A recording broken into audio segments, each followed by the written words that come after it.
I thought England won the first half of the day. Not so much that they bowled specially well, they bowled fine, they bowled okay. But the Australian top order didn't bat very well. And we saw them in England, some of the batting left a lot to be desired. There were two guys got out to short balls that bounced high chest.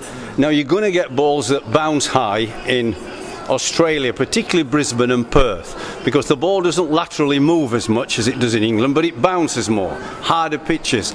And I thought Rogers and Michael Clarke played it very poorly. And there were a couple of guys had tentative pokes at the ball outside off stump, and that's where people bowl. And quality bowlers bowl more and more off stump in that corridor of uncertainty. So the frailties there were pretty ordinary, I thought, from the top order.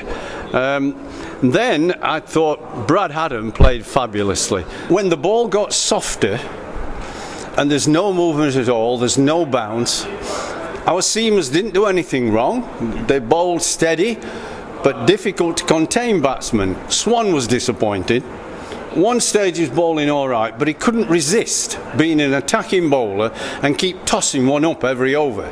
When he bowled straight, very straight to Mitchell Johnson, tucked him up, no room to free his arms, he never scored a run. But he couldn't stop himself experimenting, just teaser. And every time he tried to tease him, Johnson won it. He just whacked him straight, for 4 or 6. And he went for too many runs for me.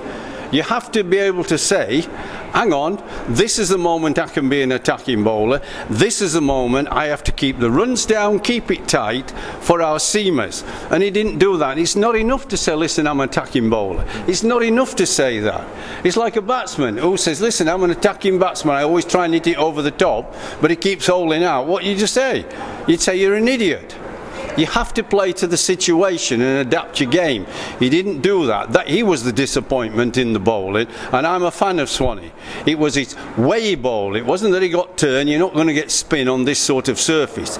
But I think he should have been more defensive, waiting for the new ball. Because as soon as the new ball came, Broad got a beautiful delivery that knocked over Johnson. He got it to swing. Jimmy Addison got it to move a fraction, not huge, but enough to encourage him.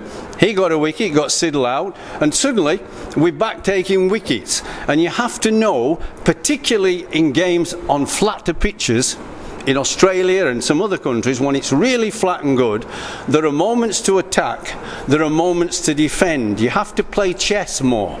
And in England, usually the ball is swinging a seam in, and then it starts to reverse swing. You've always got something to work with, lateral movement. You don't have that on hard pitches.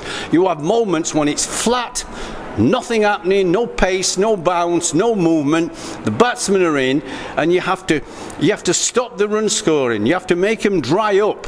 You have to play with your mind so that they make a mistake. And then when you make a mistake, they do, you get a new batsman in, you go after them then and get wickets. When the new ball comes, you have to make it count.